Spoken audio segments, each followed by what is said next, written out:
వచ్చే నెల నుంచి భారత్ వెస్టిండీస్ మధ్య వన్డే సిరీస్ ప్రారంభమవుతుంది. జూలై 12 నుంచి వెస్టిండీస్లో భారత్ జట్టు పర్యటన మొదలు కానుంది. మొదటి 2 టెస్టుల సిరీస్, ఆ తర్వాత 3 వన్డేల సిరీస్ జరగనుంది. ఇక తాజాగా బీసీసీఐ కీలక ప్రకటన చేసింది. విండీస్తో పాటు తలపోయే భారత్ వన్డే జట్టును ప్రకటించింది.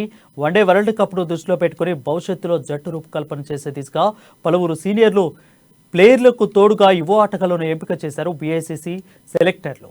అయితే రుతురాజ్ గైక్వాడ్, కుల్దీప్ యాదవ్, యుజ్వేంద్ర చాహల్, ఉమ్రాన్ మాలిక్, ముఖేష్ కుమార్లను తుది జట్టులోకి ఎంపిక చేశారు. వన్డే ప్రపంచ కప్ నాటికి team India regular wicket keeper Rishabh Pant తిరిగి ఫిట్నెస్ సాధించే అవకాశం లేకపోవడంతో అతడి స్థానంలో ఐపీఎల్లో అటు కెప్టెన్గా ఇటు బ్యాటర్గా అదరగొట్టిన సంజు శాంసన్ తుది జట్టులోకి ఎంపిక చేశారు. ఇక ఎప్పట్లాగే రోహిత్ శర్మ, శుభమాన్ గిల్ ఓపెనర్లుగా బరిలోకి దిగుతుండగా బ్యాకప్ ఓపెనర్గా రుతురాజ్ గైక్వాడ్ అందుబాటులో ఉంటారు.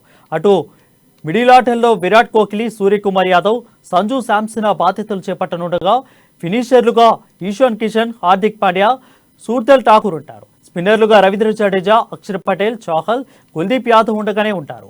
ఇక ఫేస్ ఇన్నింగ్లో సిరాజ్, ఉనద్కర్, ఉమ్రాన్ మాలిక్, ముఖేష్ కుమార్ లీడ్ చేయనున్నారు.